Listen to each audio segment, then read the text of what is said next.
चौथे अध्याय की चर्चा चल रही है, जहां पर कि 16वें श्लोक में भगवत गीता में भगवान श्री कृष्ण कहते हैं अर्जुन से, किम कर्मेति कवयोप्यत्र मोहिता तत्ते कर्म प्रवक्ष्यामि यज्ञात्वा मोक्ष से अशुभात।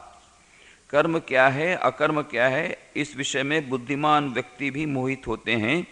इसलिए इस कर्म के तत्व को मैं प्रवक्ष्यामि, तुझे अच्छी तरह कहूँगा, जिसको जानकर तू अशुभ अर्थात संसार बंधन से छूट जाएगा। और फिर 17वें श्लोक में कहा, कर्मणो योपि बोधव्यम बोधव्यम च विकर्मणः अकर्मणश्च बोधव्यम गहना कर्मणो गति।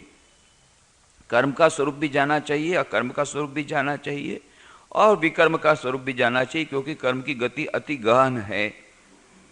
और फिर उन्होंने कहा, कर्मण्य कर्म यह पश्येद अकर्मणि च कर्म यह सबुद्धिमान मनुष्येषु सयुक्त कृष्ण कर्मकृत। जो व्यक्ति कर्म में अकर्म देखता है और अकर्म में कर्म देखता है, वही व्यक्ति मनुष्य में बुद्धिमान है और वह योगी संपूर्ण कर्मों का करने वाला है।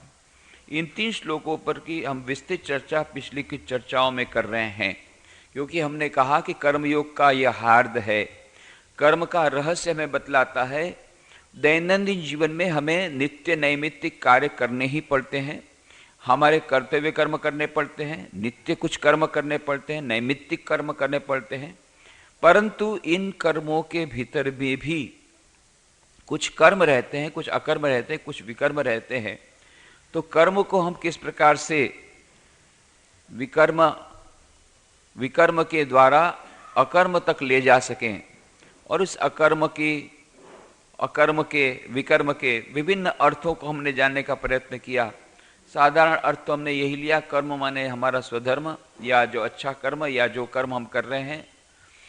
अकर्म वही माने कर्म न करना, और विकर्म जो विपरीत कर्म, जो कर्म वांछनीय नहीं है, चोरी करना, झूठ बोलना इत्यादि।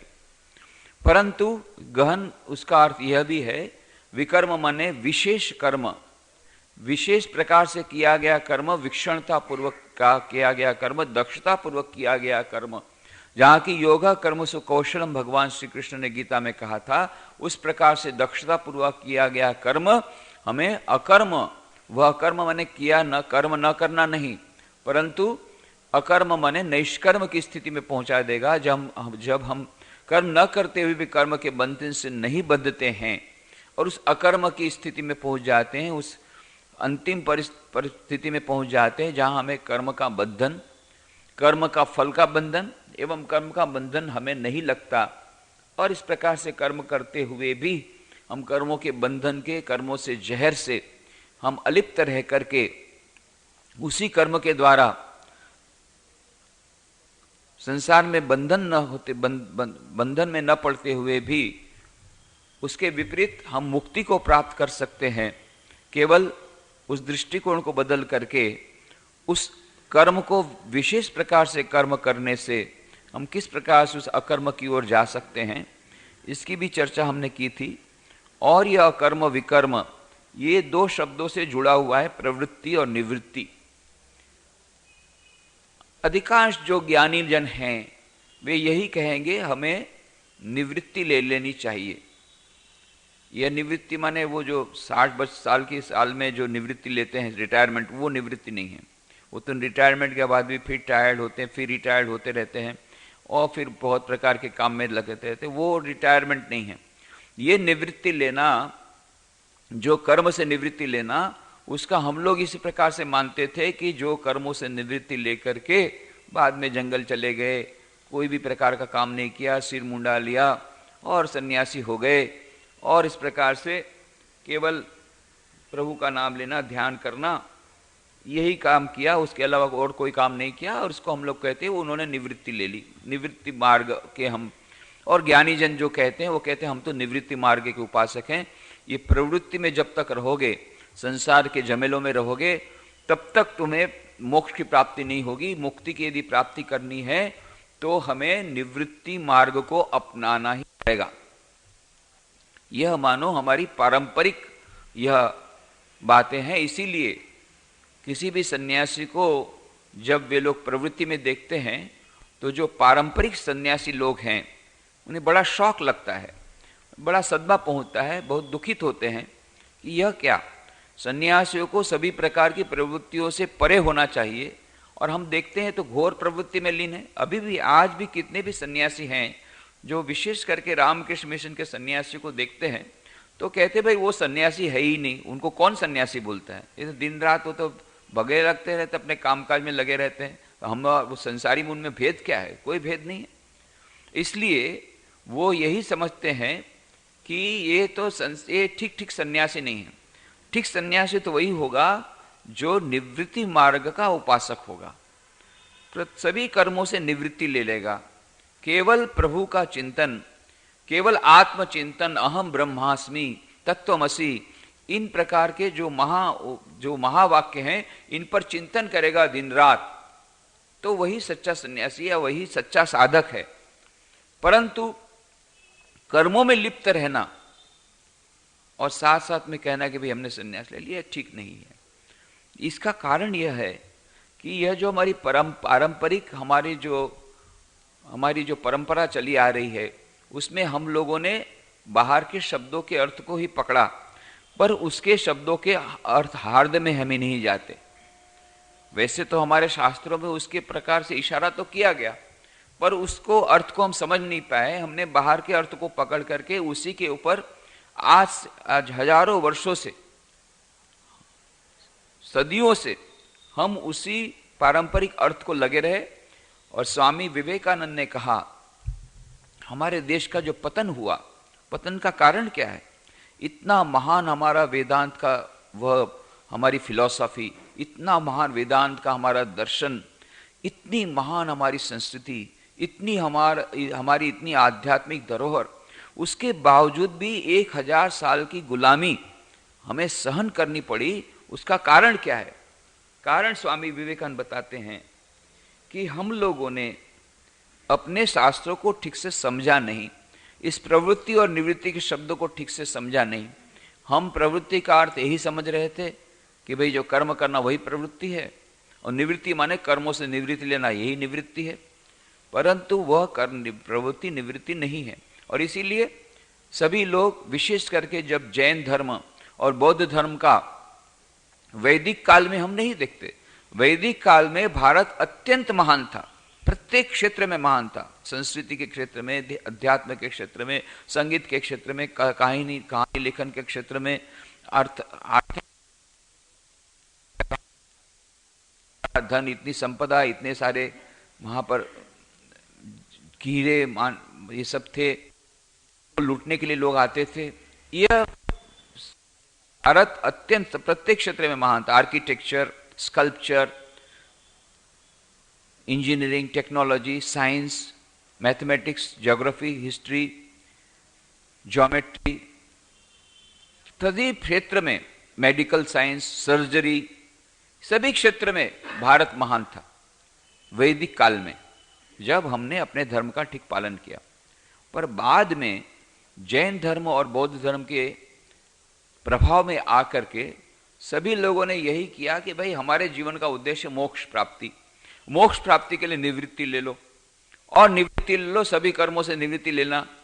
और किसान भी यही सोचता है पानी आएगा, बरसात आएगी तो चावल होगा, जैसी प्रभु की इच्छा, जैसी प्रभु की कृपा, जो होगा तो होगा, नहीं होगा तो नहीं होगा। हम तो निवृत्ति मार्ग के हैं, उपासक हैं, हमें तो मुक्ति से लेना देना नहीं, लेना देना है, ये सब झंझट से लेना देना नहीं, संसार की जन से लेना। इस प्रकार से अधिकांश लोग जो अभी उस परमार्थ के उपयुक्त नहीं थे, उसके लिए अभी भी तैयार नहीं थे, उनका मन तैयार नहीं था।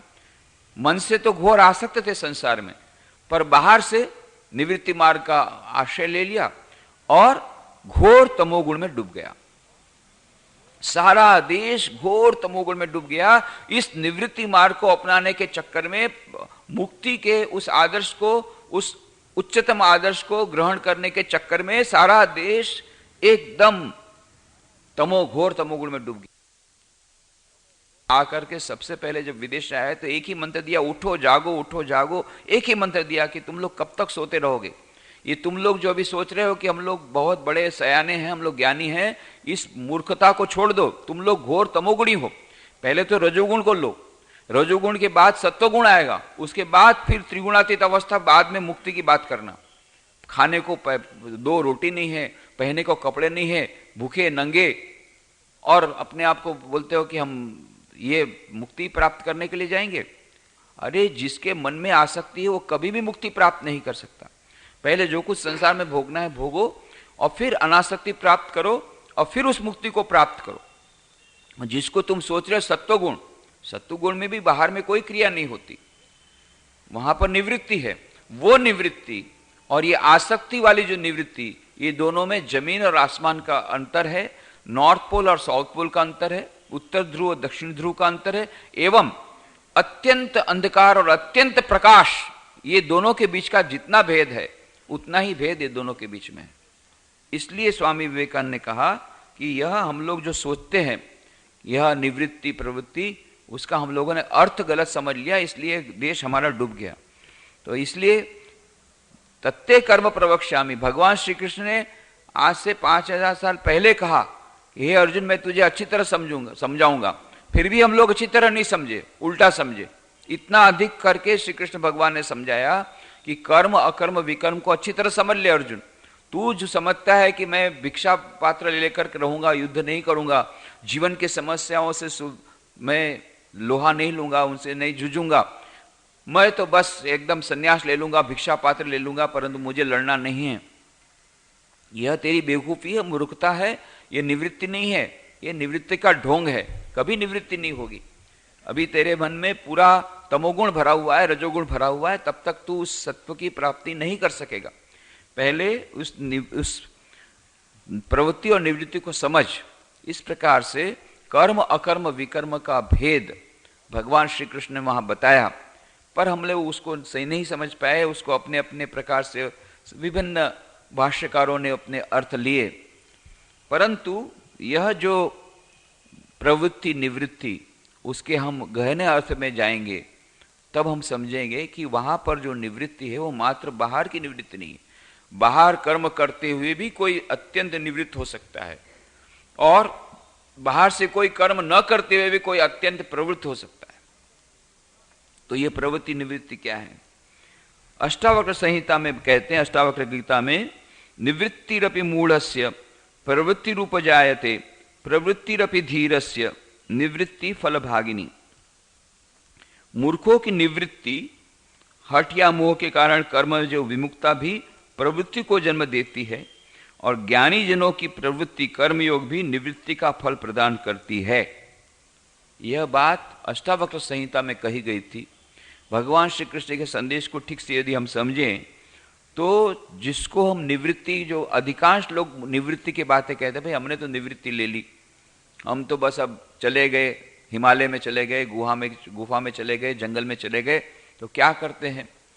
तो हमारे एक रामकृष्ण मिशन के वरिष्ठ सन्यासी कहते, कोई सन्यासी कहते थे, भाई हम तो निवृत्ति लेना चाहते हैं, ये बहुत काम कर लिया। बोले निवृत्ति क्या लोगे? उस प्रकार के सन्यासी जो ऋषिकेश में रहते हैं, ऐसे सन्यासी क्या करते हैं? सुबह में उठ जाते हैं, उठ करके गंगा स्नान करके थोड़ा सा ध्यान करते हैं, अहम ब्रह्मास्मि वगैरह किया, बस फिर चले भिक्षा पात्र लेकर के भिक्षा के लिए, भिक्षा की खोज में 2-3 घंटा में भिक्षा लिया।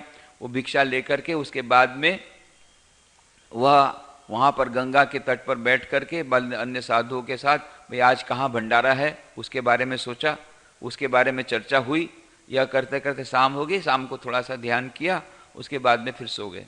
ये सारे दिन का उनका उपक्रम देख लो। ये निठल्ले बैठे हुए हैं, उनके बारे कितना अधिक सेवा का काम हो सकता था, पर न उन्होंने संसार का कोई काम किया, न संसार में रह करके कोई काम किया, न कुछ साधन भजन किया। हाँ, कुछ सन्यासी ऐसे अवश्य हैं जो ठीक 10-12 घंटा जब ध्यान करते हैं, साधना करते हैं, ऐसे भी कुछ सन्यासी हैं, परंतु अधिकांश लाखों सन्यासी ऐसे हैं जो इस प्रकार से केवल अपना चिमटा धोना, अपना कमंडलू धोना, और वो भिक्षा पात्र लेकर के जाना, भिक्षा पात्र लेकर के फिर वापस आना, फिर उसको उसमें इस भिक्षा को ग्रहण करके फिर बाद में फिर उसको धोना, इस प्रकार से सारा उनका समय इस प्रकार से व्यतीत हो जाता है।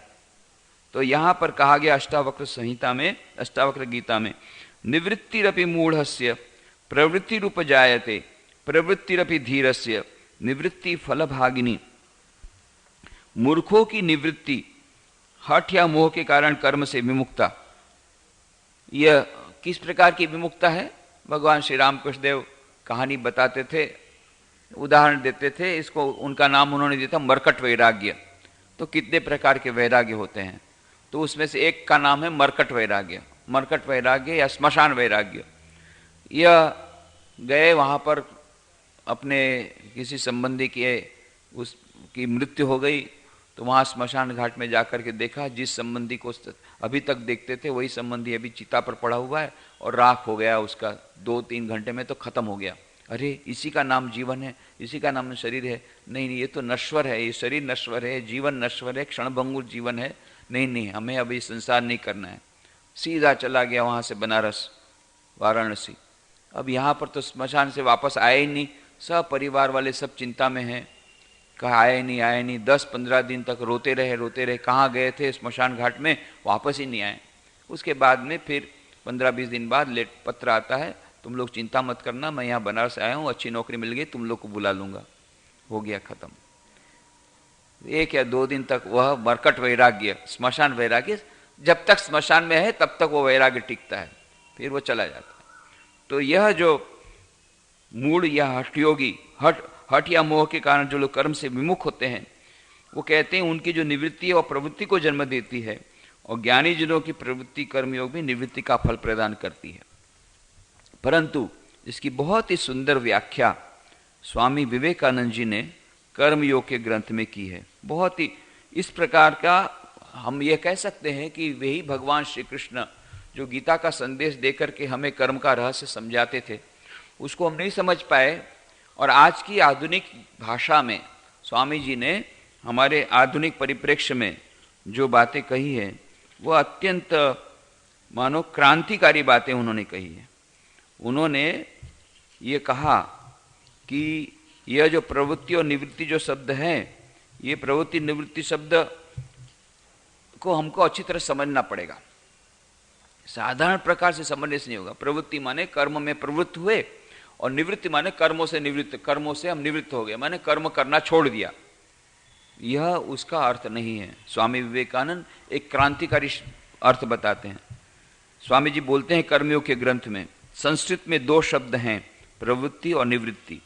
प्रवृत्ति का अर्थ है किसी वस्तु की ओर प्रवर्तन या गमन, प्रवर्तन, प्रवृत्ति या गमन। निवृत्ति का अर्थ है किसी वस्तु से निवर्तन या दूरगमन। किसी वस्तु की ओर प्रवर्तन का ही अर्थ है हमारा यह संसार, यह मैं और मेरा।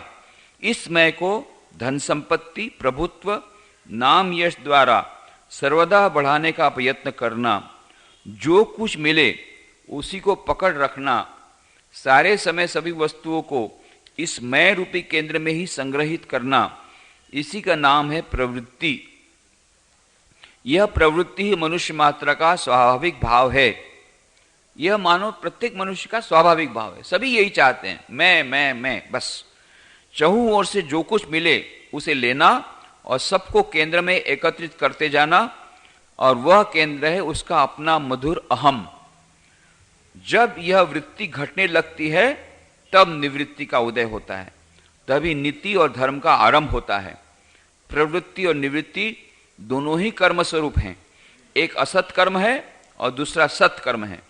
निवृत्ति ही सारी नीति एवं सारे धर्म की नींव है, और इसकी पूर्णता ही संपूर्ण आत्मत्याग है, जिसके प्राप्त हो जाने पर मनुष्य दूसरों के लिए अपना शरीर, मन, यहाँ तक कि अपना सर्वस्व निछावर कर देता है।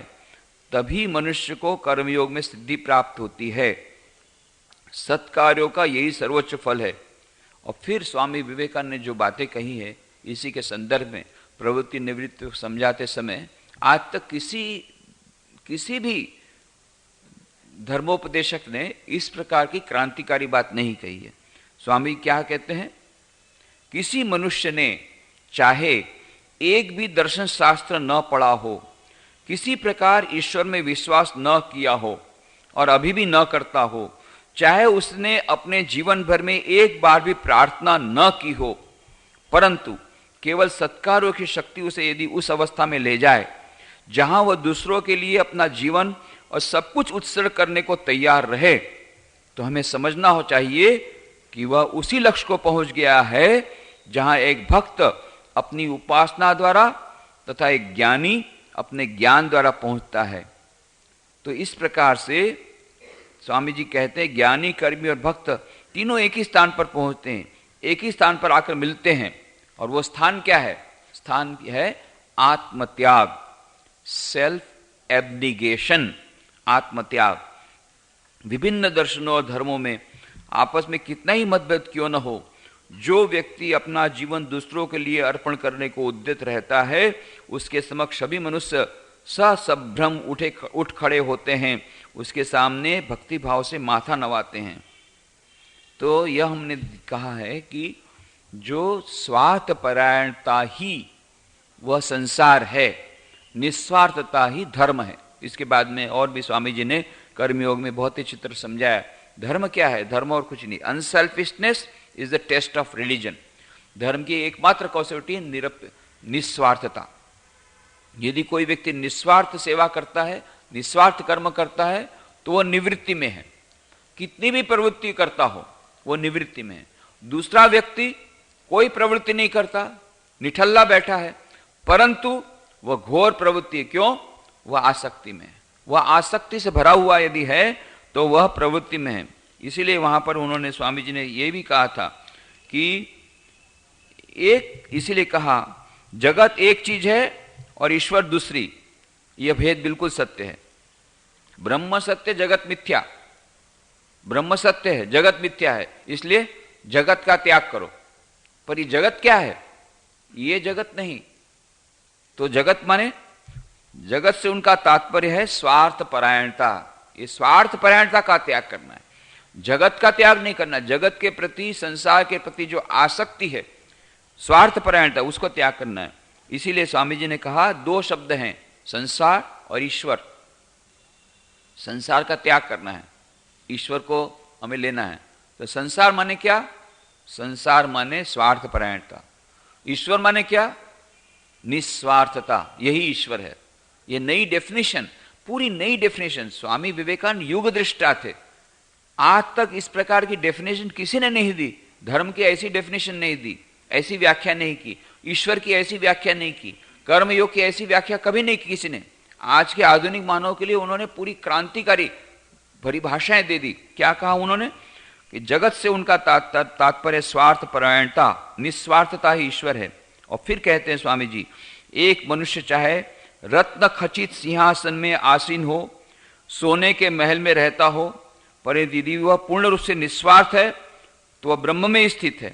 परंतु एक दूसरा मनुष्य चाहे झोपड़ी में ही क्यों न रहता हो, चिथड़े क्यों न पहनता हो, सर्वथा दिनहीन क्यों न हो, पर यदि वह स्वार्थी है तो हम कहेंगे कि वह संसार में घोर रूप से लिप्त है।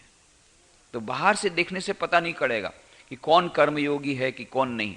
बाहर से लगता है कि कितना घोर कर्म कर रहा है, पर यदि वो निस्वार्थता पूर्वक कर्म कर रहा है, निस्वार्थ सेवा कर रहा है, तो वो निवृत्ति है। दूसरा व्यक्ति संपूर्ण कर्मों का त्याग कर दिया, पर भीतर में घोर आसक्ति है संसार के प्रति, और वह पूर्ण स्वार्थी है। अपने छोटे से स्वार्थ के लिए दूसरा कितना भी नुकसान करने को तैयार हो जाता है, तो वह घोर संसारी है। तो वो प्रवृत्ति मार्गी है। भले बाहर से लगता है कि उसने सभी कर्मों को छोड़ दिया, वो निवृत्ति मार्गी नहीं है। तो प्रवृत्ति और निवृत्ति का उसकी पूरी नई परिभाषा, संसार और ईश्वर पूरी नई परिभाषा, सच्चा धर्म क्या है वह पूरी नई परिभाषा, ये मानो स्वामी विवेकानंद कर्मयोग के ग्रंथ में अभिनव रूप से हमारे सामने प्रकट करते हैं। और इसीलिए उन्होंने कहा कि बाहर से देखने से हमें पता नहीं पड़ेगा कौन प्रवृत्ति में है, कौन निवृत्ति में है।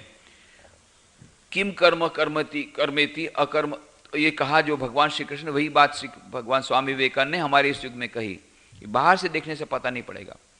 बाहर से कहते हैं भगवान श्री कृष्ण, बाहर से तो ऐसा लगता है कर्मण्य कर्म यह पश्येद अकर्मणि च कर्म यह स बुद्धिमान मनुष्येषु स युक्त कृष्ण कर्म। जो कर्म में अकर्म देखता है, अकर्म में कर्म देखता है। बाहर से लगता है कि एकदम घोर कर्म में लिप्त है, पर सचमुच में वह कर्म ही है, वह कर्म नहीं कर रहा है। दूसरा व्यक्ति बाहर से लगता है अकर्म है, कोई कर्म नहीं कर रहा है, परंतु वह घोर कर्म कर रहा है। क्यों? वह लिप्त है। इसलिए स्वामी जी ने कहा कि आदर्श क्या है, कर्मयोगी का आदर्श क्या है। कहते हैं, हमने पिछली चर्चा में इसकी विस्तृत चर्चा की थी कि कौन उस आदर्श के बारे में कहते हैं। जैसे स्वामी जी कहते, उदाहरण देते हैं कि बिना कार्य के हम एक क्षण भी नहीं रह सकते, तो इस जीवन में संग्राम में कर्म तो करना ही पड़ेगा, तो फिर किस प्रकार से हम इसमें से रिहाई पा सकते हैं। तो कहते हैं कि कर्म जिसके तीव्र भंवर में फंसे हम लोग चक्कर काट रहे हैं, दूसरी ओर है शांति, सभी मानव निवृत्ति मुखी हैं, चारों ओर सब शांत स्थिर, किसी प्रकार का कोलाहल नहीं, केवल प्रकृति अपने जीवों पुष्प और गिरी गुफाओं के साथ विराज रही है। इन दोनों में से कोई भी पूर्ण आदर्श का चित्र नहीं है, दोनों में से पूर्ण आदर्श का चित्र नहीं। तो यदि एक ऐसा मनुष्य जिसे एकांतवास का अभ्यास है संसार के चक्कर में घसीट लाया जाए, तो उसका उसी प्रकार ध्वंस हो जाएगा जिस प्रकार समुद्र की गहराई में रहने वाली एक विशेष प्रकार की मछली पानी की सतह पर लाए जाते ही टुकड़े टुकड़े होकर मर जाती है, क्योंकि सतह पर पानी का वह दबाव नहीं है जिसके कारण वह जीवित रहती थी। इसी प्रकार एक ऐसा मनुष्य जो सांसारिक तथा सामाजिक जीवन के कोलाहल का अभ्यस्त रहा है, यदि किसी शांत स्थान को ले जाया जाए तो क्या वह शांतिपूर्वक रह सकता है? कदापि नहीं, उसे क्लेश होता है, संभव उसका मस्तिष्क ही फिर जाए। सचमुच में ऐसा हुआ।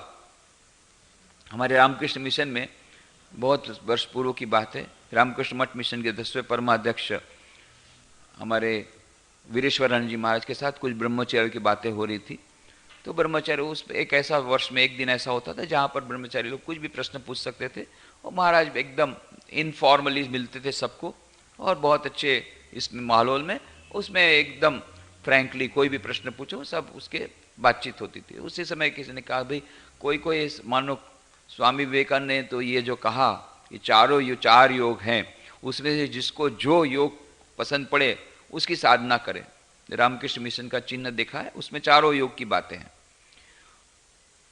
रामकृष्ण मिशन का चिन्ह जो सिंबल है, एम्बलम है, उसकी डिजाइन स्वामी विवेकानंद ने खुद ने बनाई थी। स्वामी विवेकानंद ने कहा कि सिंबल ऐसा होना चाहिए, एम्बलम ऐसा होना चाहिए कि जिसके कारण पूरे संस्था का तुरंत ही उसके संस्था का उद्देश्य पता लग जाए। तो जब अमेरिका में थे उन्होंने वो डिजाइन भेजी, वो सिंबल आपने देखा रामकृष्ण मिशन का जो रजिस्टर्ड सिंबल। रामकृष्ण मिशन को छोड़ के और कोई संस्था उसका उपयोग नहीं कर सकती, यदि करेगी तो उस पर लीगल एक्शन ली जा सकती है। मनुष्य ने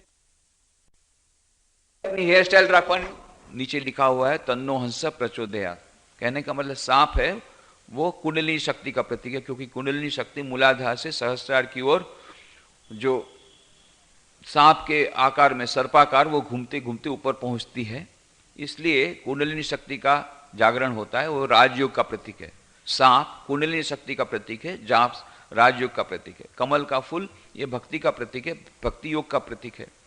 जल की लहरें हैं, कर्म की लहरें हैं, कर्मयोग का प्रतीक है। और सूर्य ज्ञान का प्रतीक, ज्ञान योग का प्रतीक है। और बीच में है एक हंस, और लिखा है, नीचे लिखा है तन्नो हंस प्रचोदयात्। इस प्रकार से हंस अथवा तो परमहंस अर्थात परमात्मा का दर्शन होता है। कैसे दर्शन होता है? ज्ञान योग, भक्ति योग, राजयोग और कर्मयोग, ये चारों योगों के समन्वय से परमात्मा का दर्शन होता है।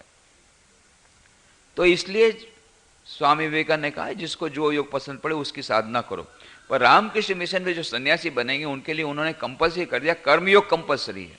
बाकी जितना मिलाना हो मिलाओ, नहीं मिलाना हो न मिलाओ, परंतु कर्मयोग कंपल्सरी, सबको कर्म करना पड़ेगा।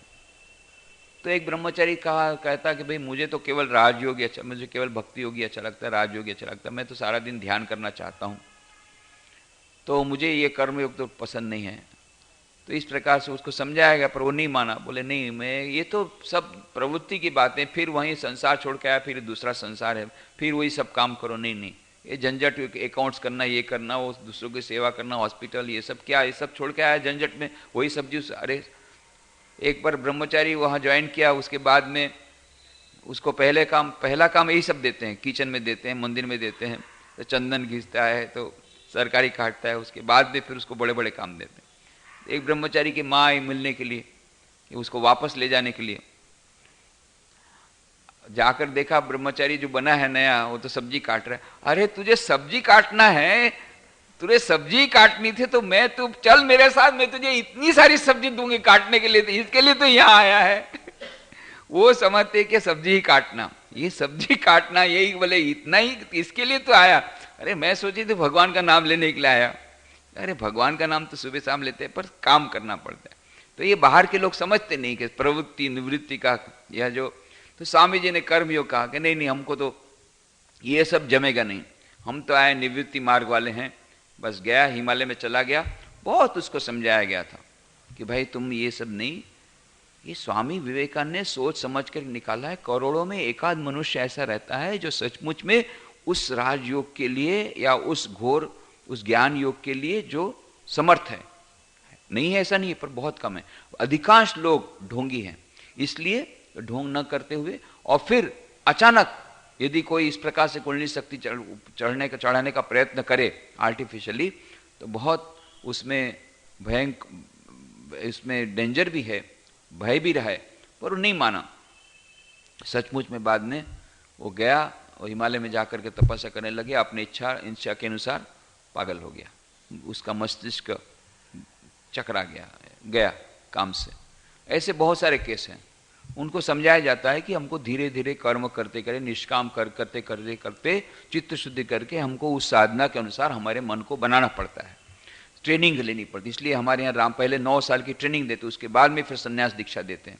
पहले 9 साल तक ब्रह्मचारी वाइट ड्रेस में रहते हैं, सफ़ेद वस्त्र में रहते हैं, उसके बाद में धीरे धीरे ट्रेनिंग करके उस माइंड को वहाँ पर मन को पहुँचा करके फिर वो संन्यास दीक्षा देते हैं। तो यह मानो ग्रेजुएटिंग कोर्स है। ग्रेजुएशन एकदम नहीं होता है, ग्रेजुएटिंग कोर्स।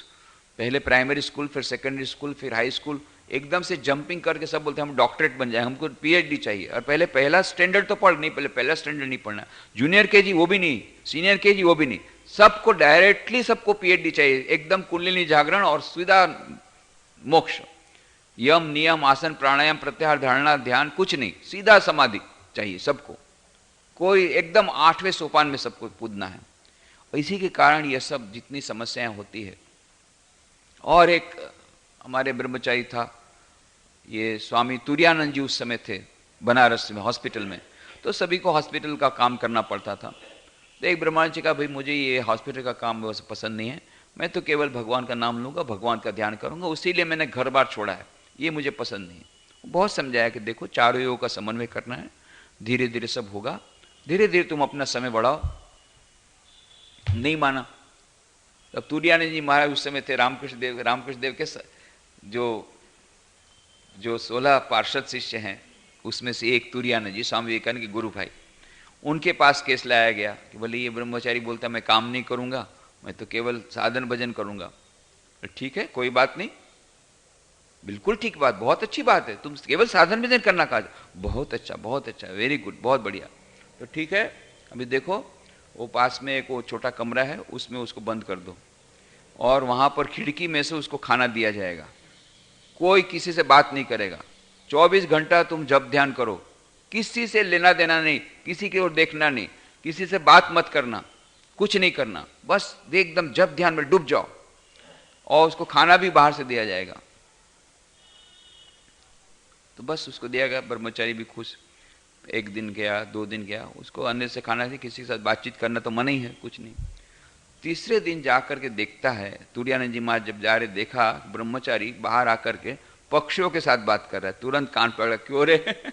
बोलता है मैं सारा दिन साधन भजन करूंगा, साधन भजन हो रहा है, अभी पक्षियों के साथ बात कर रही, इससे अच्छा पेशेंट के दर्दी की सेवा कर, जा, नहीं होगा तेरे से। ये कहना सरल है, 3 दिन में पता लग गया कितना तेरा साधन भजन का दौड़ कितनी अधिक है।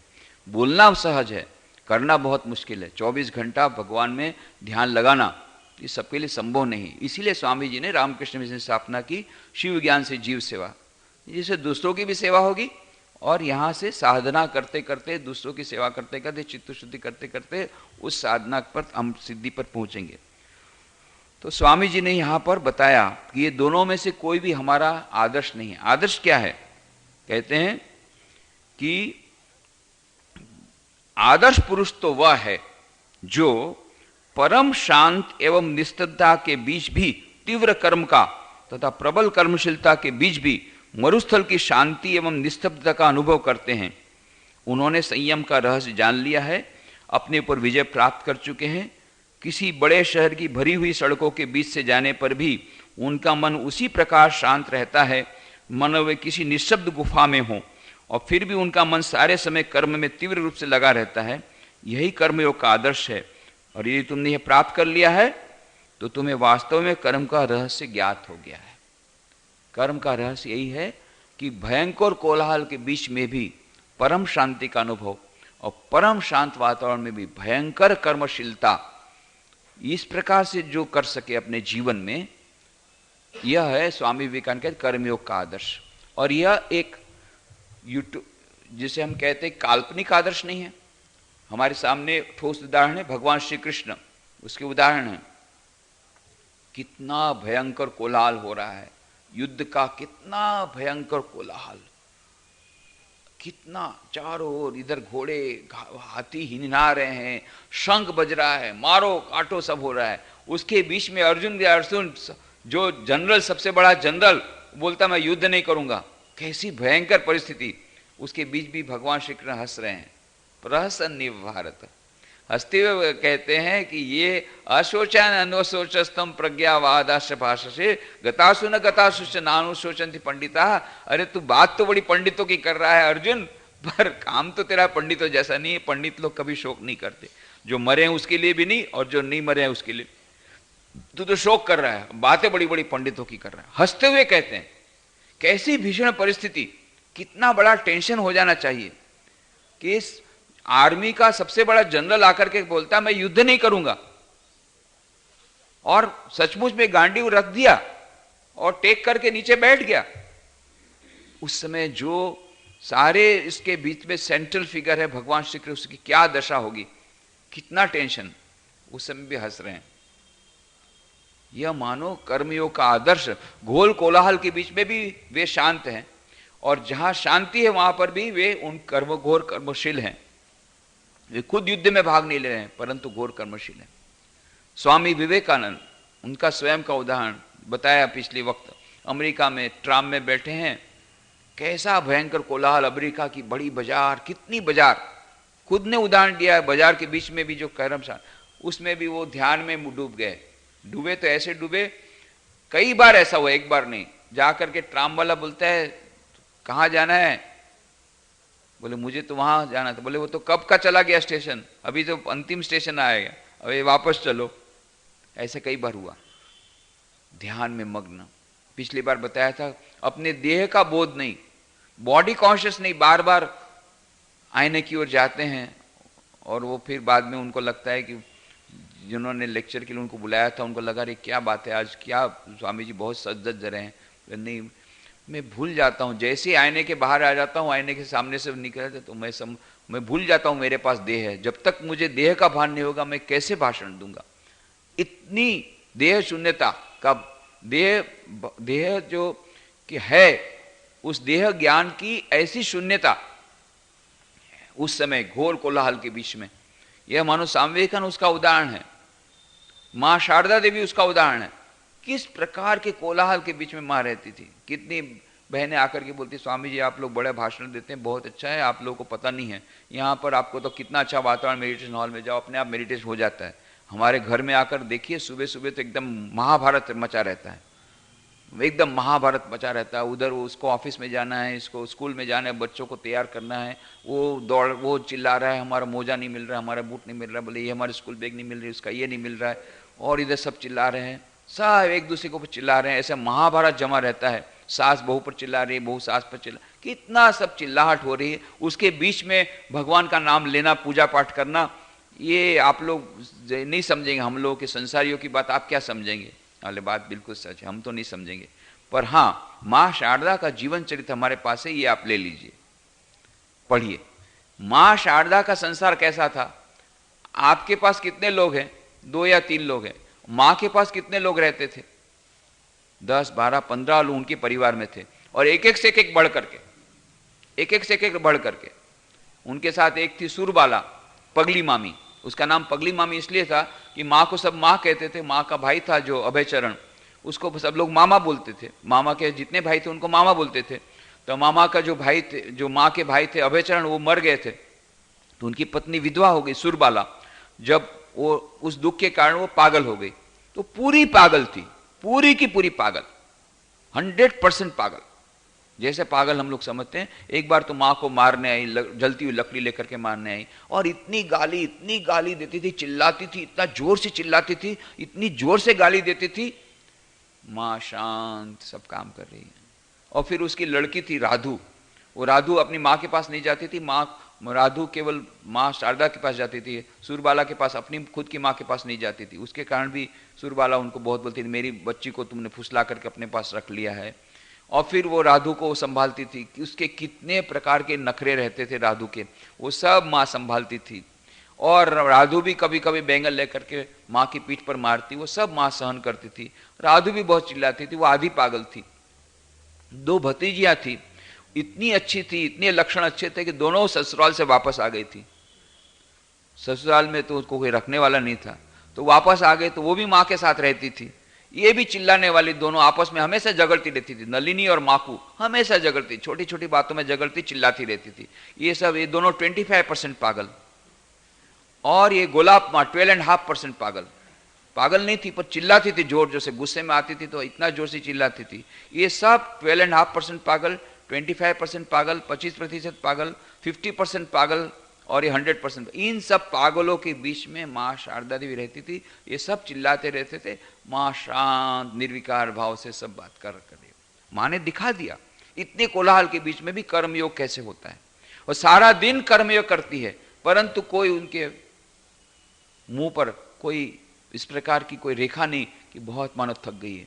वह थी, इतना सारा काम करती थी मैं, फिर भी 1 लाख जप करती थी, फिर भी 1 लाख जप करती थी, माँ शारदा देवी कहती।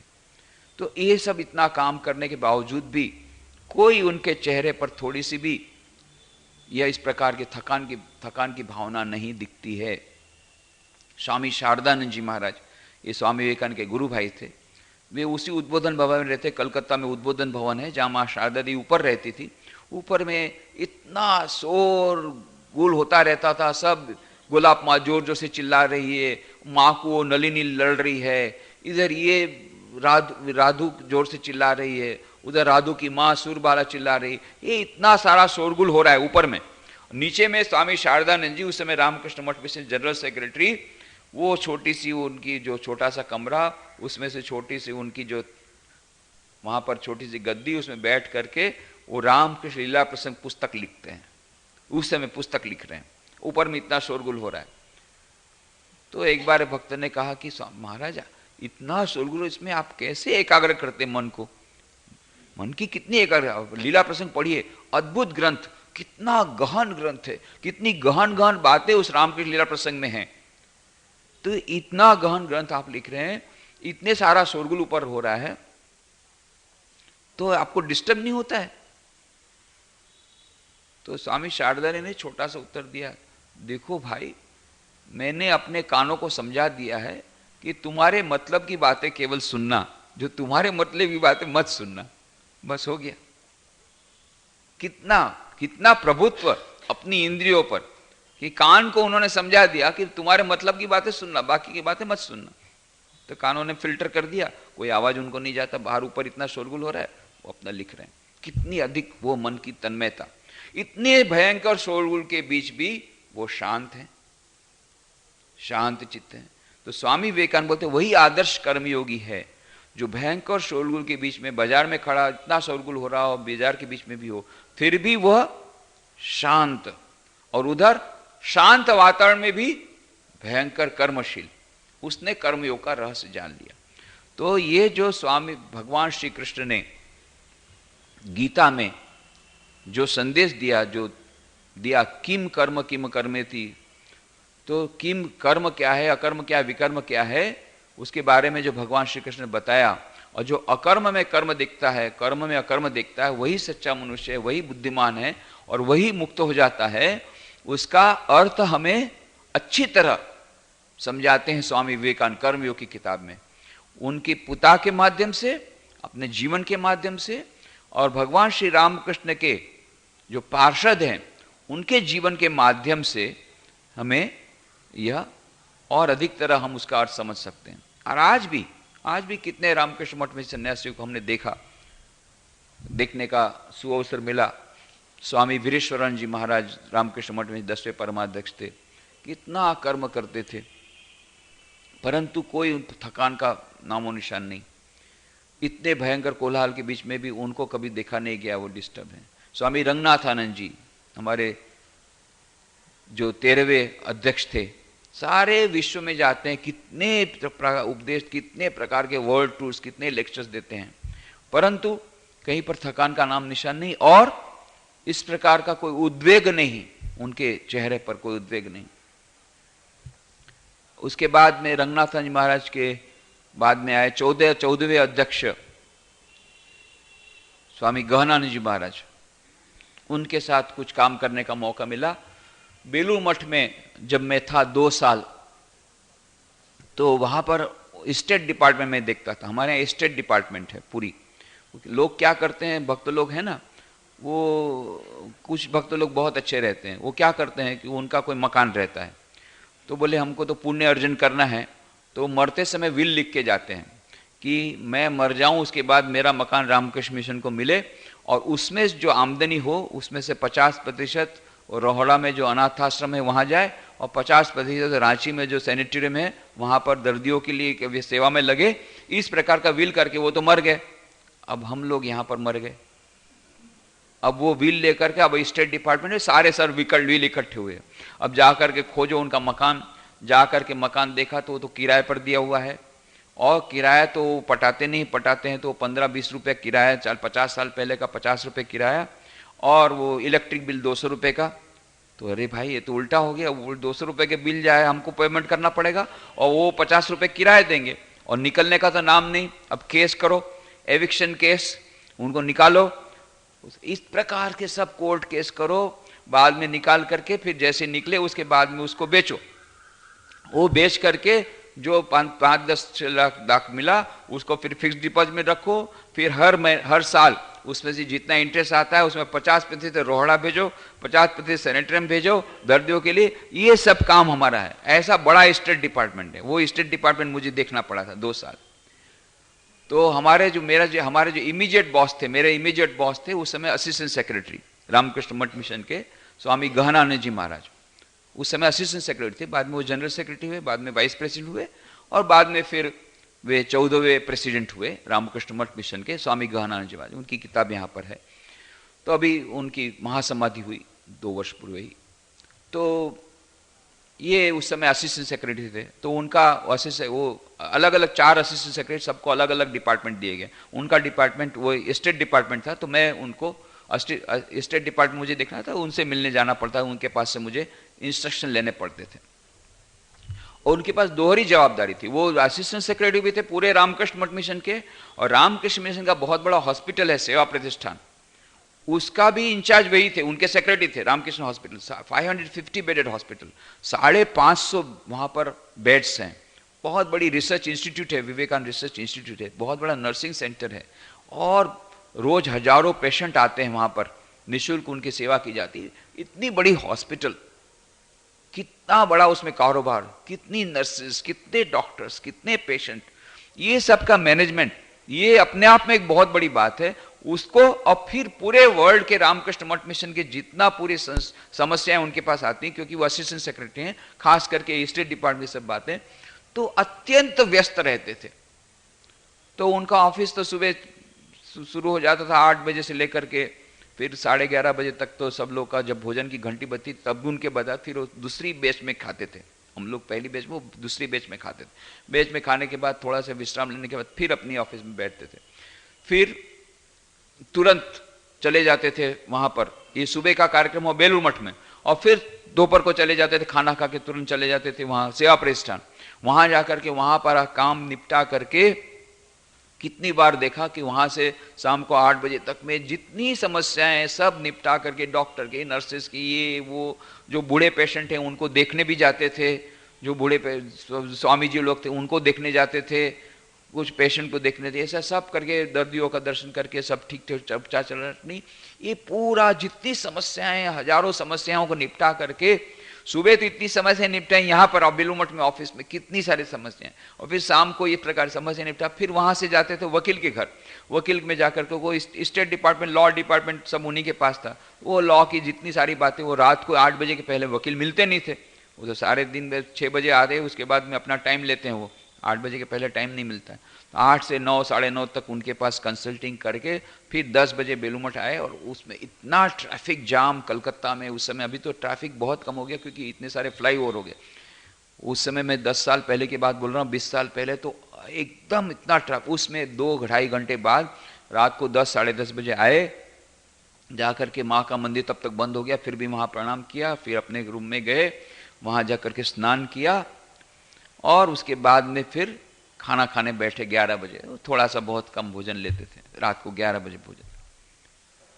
तो मेरा तो काम था, तो उस समय हमारी कुछ ऐसी एक विशेष समस्या आई थी जिसके बारे में मुझे उनसे कंसल्ट करना बहुत जरूरी था। तो मैं गया वहाँ पर सुबह 11 बजे, उनका जो ऑफिस आवर्स है, तो देखा बहुत लाइन है, इतने सारे लोग, सब उनके पास है फाइल का सिग्नेचर करना, वो करने के लिए खड़े हैं। मैं बोला भाई इसमें कहाँ नंबर मिल लगेगा, तो परंतु बहुत चौकन्ने थे। मुझे देखा बहुत दूर लाइन में मैं खड़ा हूँ, मुझे बुला लिया, देखो वो जो तुम्हारा जो प्रॉब्लम है ये सब भीड़ भाड़ के बीच में नहीं होगा, मैं जब शांति से सब बात करनी पड़ेगी, तो मैं जब अकेला होऊंगा तब आना, तब हम लोग बात करेंगे। तो बोले आप बताइए मैं कब आऊंगा, अकेले तो इनको मिलना है, इतने सारे हमेशा भीड़ जागी रहती है। बोले देखो रात को 11 बजे आओ। बोले रात को 11 बजे? मैं समझा भाई क्या बोल रहे रात को 11 बजे। अब शुरू में गया तो ठीक है, मैं सोच रहा हूँ, मैं तो को बड़ा ये हो रहा है, रात को 11 बजे जाके उनको परेशान करो, इतना मालूम है उनका रूटीन, सुबह से लेकर के 11 बजे तो खाना ही खाते हैं, उस समय फिर मेरे मिलेंगे, मैं उनको परेशान करूंगा। नहीं नहीं तुम ऐसो, तुम ऐसो, क्या करे, बोला है तो जानना पड़ेगा। मैं सोच रहा था 11 बजे उनको परेशान करूंगा, वो ठीक होगा कि नहीं। वहां जाके देखा और भी 5 लोग खड़े हैं उनको भी वही बोला है कि तुम्हारे साथ विशेष बात करनी पड़ेगी, इसलिए रात को आना। चलो भाई, तो पहले उनको निपटाए, 12:30 बजे मेरा टर्न आया रात को, उसके बाद में 1-1:30 बजे छुट्टी हुई, फिर रोज का ही टर्न हो गया। और रोज जो चर्चा जब तक वो चली, वो केस चला, रोज रात को वही 11 बजे आओ, खड़ा तो 11 बजे आना पड़ेगा, फिर कभी भी बुला सकते हैं, 12, 12:30 से 1 बजे तक ये। 1 बजे के बाद, परंतु अद्भुत बात, रात को 1 बजे, सुबह से उनका शुरू हुआ है, सुबह 6 बजे से उनका रूटीन शुरू हुआ, 3 बजे उठ के गए हैं, 3 बजे से उनका रूटीन शुरू हुआ, 3 बजे उठ करके जब ध्यान जो करके 6 बजे से उनका जो नित्य कर्म शुरू हुआ है, 8 बजे से उनकी ऑफिस शुरू हुई है, 6 से 8 के बीच में उनका दूसरे काम हो गए हैं, 8 बजे से उन्होंने ऑफिस शुरू किए, वहाँ से लेकर के पूरा ऑफिस का काम करके फिर वहाँ जा करके हॉस्पिटल का पूरा काम निपटा करके, लॉयर के यहाँ से कंसल्ट करके ये पूरा करके, रात को फिर से जिनके पास स्पेशल कंसल्टेशन है, ऐसे स्पेशल लोगों को रात को उनके साथ के बात करके 1 बजे आखिरी में मेरा टर्न आया है। उस समय भी उनके चेहरे पर थकान की छोटी सी रेखा भी नहीं है, छोटी सी रेखा। हम लोग 1 घंटा काम करके ऐसा थक जाते, अरे आज तो बहुत काम कर लिया। सुबह से लेकर के रात को 1 बजे तक काम किया है, पर किसी को ऐसा लगेगा एकदम एवर फ्रेश और स्माइलिंग, एवर फ्रेश, एकदम फ्रेश। ये हमने कितने, एक दिन नहीं, कितने रातों तक देखा। तो कर्मयोग का जो आदर्श जो स्वामी विवेकानंद ने कहा यहाँ पर, या गीता में कहा, ये इमेजिनरी आदर्श नहीं है, इसको हमने प्रतिफलित देखा है, अपनी नजर से देखा ऐसे व्यक्तियों को जो घोर कर्म करते हुए भी हमेशा, स्वामी जी ने कहा, the calmer we are, the less disturb our nerves, the more shall be love and the better will our work be. The calmer we are, जितने हम शांत होंगे, the less disturb our nerves, हमारे स्नायु जितने कम जो शांत होंगे, जितने शांत होंगे हमारे नर्व्स, हमारे स्नायु, हमारा, और हम खुद जितने शांत बनेंगे, the calmer we are and less disturb our nerves, the more shall be love, the better will our work be. तब हमारा कार्य अच्छा बनेगा। इसका जीवंत उदाहरण हमने देखा, कितने सारे सन्यासियों में देखा। पर ये तो हमने एक उदाहरण जो बताया कि उस समय भी रात को 1 बजे भी उनका जो चेहरा हमें अभी भी याद है, एवर फ्रेश, इतना फ्रेश चेहरा, इतना ताजा चेहरा कि जान मानो अब भी काम करने के लिए बैठे, सुबह से लेकर के रात तक काम कर रहे हैं फिर भी। तो यह क्यों हुआ? कर्मयोग का रहस्य। कर्म का कोई भार नहीं है। क्यों? कर्म में एक आनंद है, मैं ईश्वर का काम कर रहा हूं, मैं काम नहीं कर रहा हूं, कर्तापन का अभाव है, मैं नहीं कर रहा हूं, और भोक्तापन का अभाव है, उसका फल मुझे नहीं मिलना है। तो विश्व के कल्याण की सब योजनाएं चल रही हैं, उसके फल के प्रति आसक्ति नहीं है, कर्म के प्रति आसक्ति नहीं है, कर्तापन का बोझ नहीं है और भोक्तापन का बोझ नहीं है। ये बोझ के कारण हम लोग जल्दी से थक जाते हैं। क्यों हम थकते हैं? हम थकते क्यों हैं? हम थकते इसलिए कि हमको कर्तापन का बोझ है, भोक्तापन का बोझ है, टेंशन है क्या होगा, इसका रिजल्ट क्या होगा, और यदि ठीक नहीं होगा तो क्या होगा, और इसलिए हम लोग दिन रात, और मुझे, मैं कर रहा हूं, मैं नहीं करूंगा तो कौन करेगा। इस प्रकार से मैं का जो बोझ है, जो कर्तापन का बोझ है, भोक्तापन का बोझ है, वो बोझ लेकर के घूमते हैं। इसलिए हमारा काम, हमारी जो इफिशियंसी है वो 1/10 हो जाती है, 100th हो जाती है। और जहां पर वो बोझ नहीं है तो वह उनके लिए पूरा कर्म वो कोई बोझ नहीं है, कर्म की कोई थकान नहीं है। टायर्डनेस आती है जब हम लोग ऐसा काम करते हैं जो हमारे मन का ना हो। हमारे मन के लायक काम करता हो तो कभी भी हमको टायर्डनेस नहीं आती। तो ये उनके उन्होंने अपने हरे, परंतु हमको जब मन के लायक काम मिलता है, हमको ताश खेलने में मजा आता है, 3 घंटा कहाँ चला पता नहीं, वीडियो गेम देखने में मजा आता है, 3 घंटा चला गया पता नहीं, कोई थकान नहीं। क्यों? उसमें हमें आनंद आता है। परंतु कर्मयोगी वह है जो हरेक वो कर्म में आनंद ले सकता है। जो कर्म उसके योग्य नहीं फिर भी उसको भी अपने योग्य बना लेता है, इसलिए उसको आनंद है। तो घोर कोलाहल के बीच में भी जो शांत रहता है और शांत वातावरण में भी जो घोर कर्मयोगी है, यह मानो जो आदर्श बताया भगवत गीता ने, यह आदर्श हम प्रतिफलित देते हैं भगवान श्री कृष्ण के जीवन में, स्वामी विवेकानंद के जीवन में, कई ऐसे लोगों के, जो महापुरुषों के जीवन में हम देखते हैं कि प्रतिफलित होते हुए। तो ये कर्म का रहस्य यदि हम जान लेते हैं तो दैनंदिन जीवन में उस कर्म के रहस्य को जितनी मात्रा में हम ले सकेंगे, हम तो कर्मयोगी नहीं बन सकेंगे, एक रात में तो कर्मयोगी नहीं बन सकेंगे, ये तो प्रैक्टिस की बात है। परंतु यह धीरे धीरे धीरे करके हम उस आदर्श के पहुंचने का हम प्रयत्न भर कर सकते हैं। पर यह कर्म का आदर्श हमें जानना अत्यंत आवश्यक है, क्योंकि हमको सबको कर्म तो करना ही पड़ेगा। संसार में जब आए हैं तो कर्म के बिना हम नहीं रह सकते हैं, कुछ न कुछ कर्म करना पड़ेगा। चाहे नित्य नैमित्त कर्म तो करना पड़ेगा, भले हमने निवृत्ति रिटायरमेंट ले लिया हो, हमने निवृत्ति ले ली हो, हम अपने ऑफिस का कुछ काम न करते हो, घर का तो काम करना पड़ेगा, घर का काम न करते हो तो खुद का तो काम करना पड़ेगा। सांस तो लेनी ही पड़ेगी, सांस लेने का भी एक काम है, सांस तो लेनी पड़ेगी, नहीं तो फिर सांस नहीं लेंगे तो फिर क्या होगा। सांस लेनी पड़ेगी, वो भी कर्म है। स्नान करना पड़ा, वो भी कर्म है। तो खाना तो पड़ेगा ही, वो भी कर्म है। तो ये सब तो कर्म करने ही पड़ेंगे, तो कुछ न कुछ तो कर्म करने, ये सभी कर्म पूजा बन सकते हैं।